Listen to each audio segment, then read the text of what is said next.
My name is Prism, and welcome back to another video. So, I just got back from seeing Tron Ares about 15 minutes ago. And Tron Ares is a film that I've really been looking forward to. I have liked all of the trailers. I've been excited by the concept of another Tron movie. Let me move this down a little bit so you can actually see.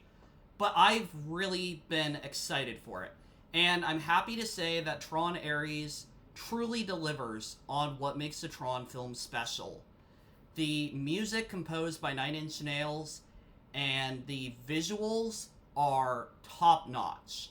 While I may have not liked every single piece's placement in terms of the musical score, and I thought some of the music could have been a little bit more impactful for the, tone of the scene, I overall thought it was really, really good. I thought the visuals were beautiful. These films are born on visual and music intent. The first Tron movie was advertised as being in a video game world, and it had to have the right visuals, and it does. And Tron Legacy upped the stakes. It was 2010. They had to try and create something that looked like it was still a continuation, but a worthy successor, and I would say they succeeded with the beautiful Daft Punk score and the beautiful blues.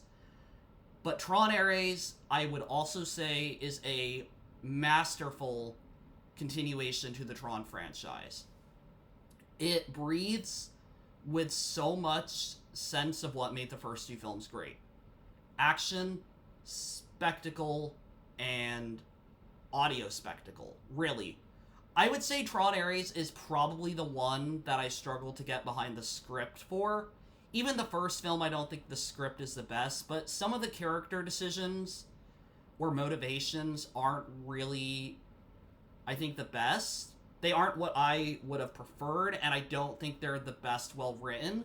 But I think overall you have a very enjoyable film, because the Tron movies have never really been about a groundbreaking, Oscar-worthy script. They've been about the visuals and the music, and Tron Ares delivers. It also delivers on being extremely enjoyable because of these pieces. There were multiple times in the theater where I was just shaking, like, my hands. I was just so excited. I was smiling. The visuals, the music, the masterpiece of it all. I really thought this film worked. Like I said, I think the script could have used some more work. But I definitely think they did a great job continuing the franchise. No, it isn't Tron Legacy 2, but in a way, I'm kind of happy it isn't, because Tron Legacy, we know what it looks like. Tron Ares, we didn't know what it looked like. That's something I have to say about the Tron trilogy, because unlike a lot of other franchises, like, say, Marvel or The Matrix or all these other films, you know what they all look like, right? You have, Neo in The Matrix, you have these green colors, and obviously you expand the lore a little bit, but you very much try and keep it in the same palette, the same kind of tone and everything.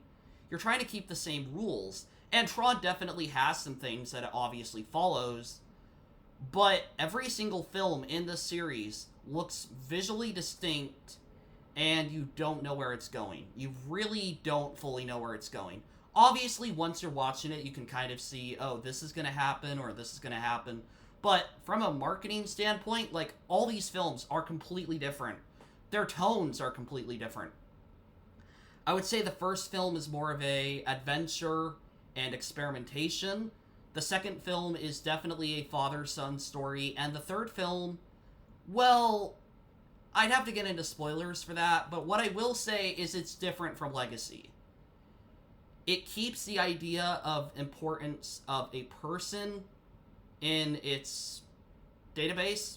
There is a character that is obviously, wanting to be protected by the plot. There's obviously stuff going on with that. But it's not a father-son story, and it's not just an experimentation of the technology. And, some people have said that, we didn't need a Tron 2 or a Tron 3. I'm really glad we have them. Because I think part of the fact that they're so distinct also makes them really easy to sit through. Like, if you hated Legacy, okay, you're not watching Legacy Part 2. You're watching a new Tron movie. So you have the grid, you have the light skimmers, you have all these things, but in reality, it's still Tron, but it's so different. And I absolutely love Tron Ares. I do want to get into spoilers a little bit and talk about the things that I didn't like, because there were some things, and the things that I did really like. But for those who don't want a spoiler section, you can stop the video here. But my final score is an 8 out of 10. It's not a 10 out of 10 like the first two films, and I would even debate the first film. But really, I gave that one a 10 out of 10 for its, I guess, its purpose, really. It's like Snow White and the Seven Dwarfs, right? It's not the greatest film ever made, but we wouldn't have other things with it. So that's kind of what I did for Tron. I'm like, well, it's not a perfect film. I don't think it's the most entertaining or best well-written, but there's something about it. There's some charm to it. There's some legacy it holds. But Ares itself, I give an 8 out of 10. I think they did a really good job with this film on pretty much every level. But now to get into the spoiler section. So, let's enter the grid of spoilers. Alright, so when it comes to Tron Ares, I think this film is probably the darkest of all three. I would say that the second one is more intense in its subject matter. It is touching themes of abandonment and of just father-son relationships. But tonally wise, I think Tron Ares is really the one that's willing to push buttons. It's really willing to go a darker extent. It's rated PG-13, which I actually really appreciated, because that gave them the maturity to push things a little bit further if they wanted to. Obviously, I have my thoughts on, films going too far with things, but I did really like the idea that, hey, if they wanted to have a little bit of a more intense story or have some crazier action, they could without going all the way. But, like I said, Tron Ares, I thought it was really good. I think the film really had me hooked. There are definitely portions of it that are slow. I would say the first half hour, up until we meet Ares, is a pretty slow burn. And that's just because it's a setup. Now, obviously, all the Tron films have this issue, but that does not include the opening credits that I was not expecting, and they were awesome. They were really, really awesome. The opening credits to this film were amazing. You had the beautiful Nine Inch Nails music. You had the beautiful reds and oranges. Everything felt so pristine and so well put together. This does not feel like a film that Disney made for a TV service. This felt like a cinematic experience. And like I said, opening's a bit slow. The opening credits are amazing. Even the Jeff Bridges monologue, which I did not expect at all, I thought that was really good. I thought that perfectly set the tone for what we're about to get into. It didn't say everything that was going to happen, but it put to words where they were going, and it did it in a concise and summarized manner. I think even further than that,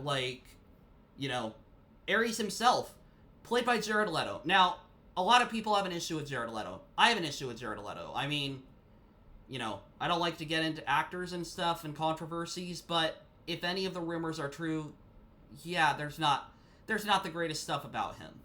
But I didn't think he was doing a horrible performance with this. I felt like he was playing the character very safe. He gave off a performance of, he's in there, he's passionate about this, but he's also kind of playing it cool and calm. And maybe he could have gone a bit more eccentric. What's the word? He could have maybe been a bit more loud about it. But I thought that he played the role with a good amount of variety in his tone and his mannerisms. It also helps that he's playing a robot, so for the parts where his acting isn't the best, you can blame it on him literally being a program.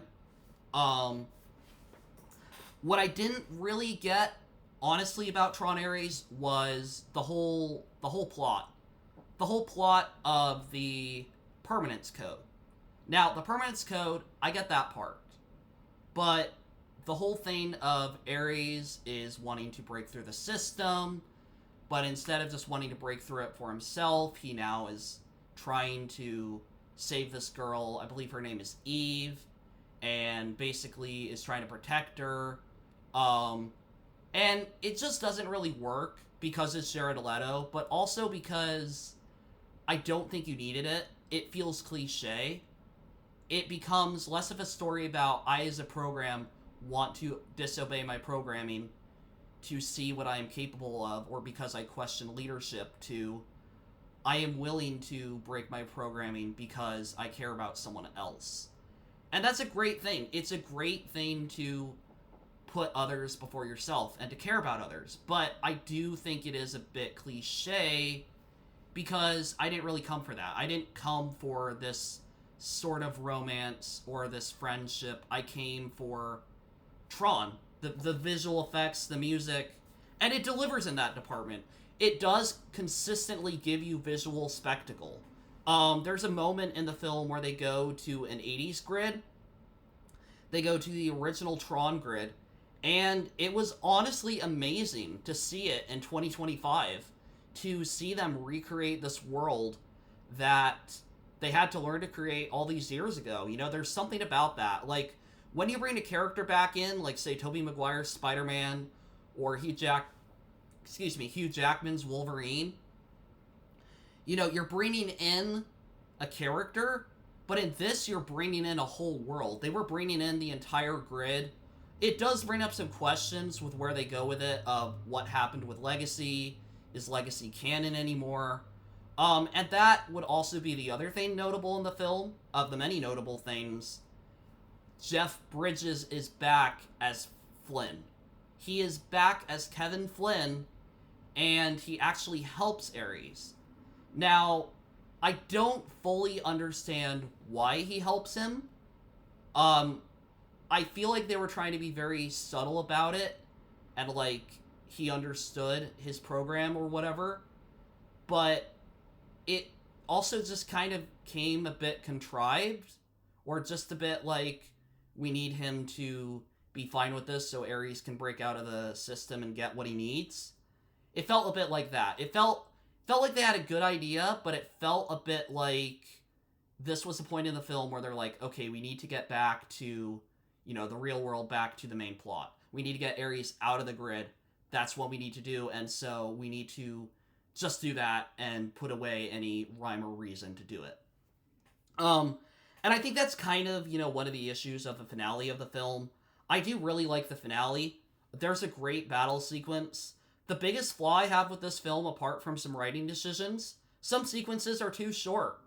But the final battle, where Ares is battling against the other program, the main villain of the film, I felt that was a little bit too short.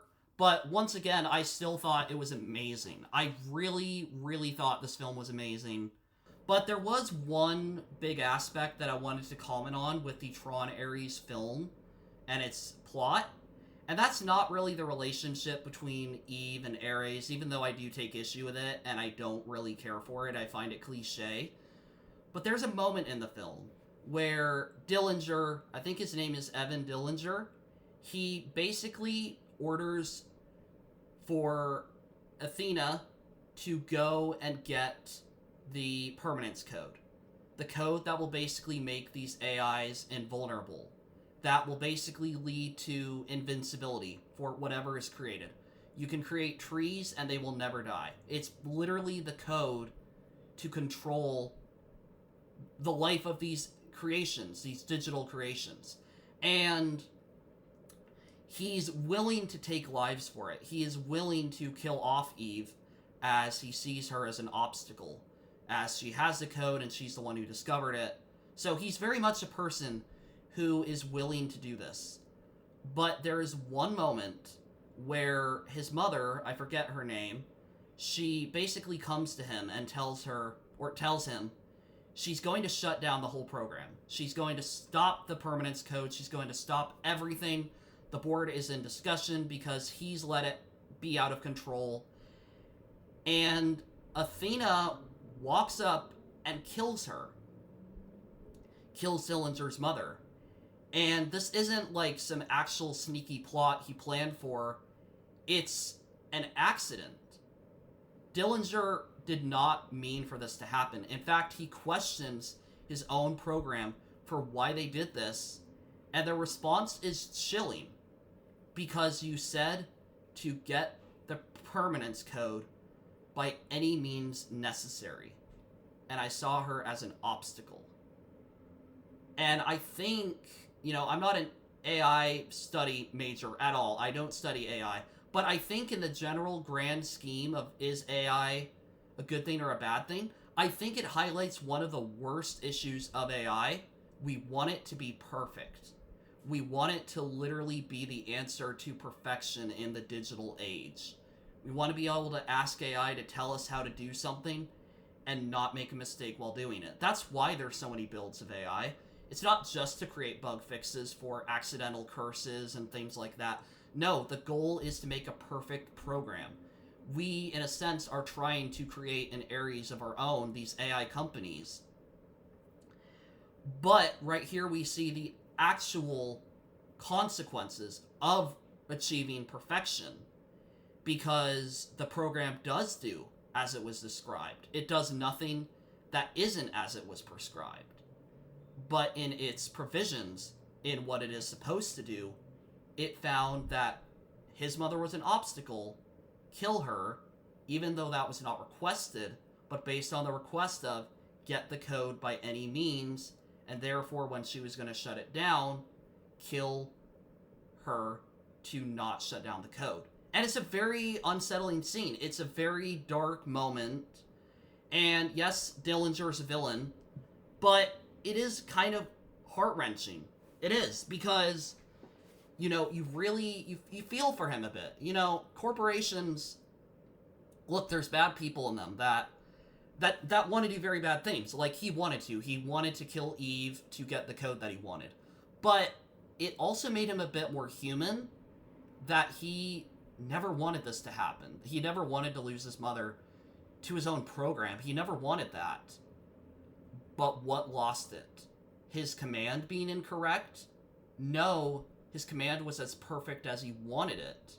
He wanted the code received by any means, but he did not realize that order literally meant any means. And I just think that was a really unsettling scene. But I think it points out a huge thing of AI, that if we can't learn to control this and to watch what we're doing with it, it will take our orders and it will follow them through in any means necessary, even with the simple request of do it by any means necessary.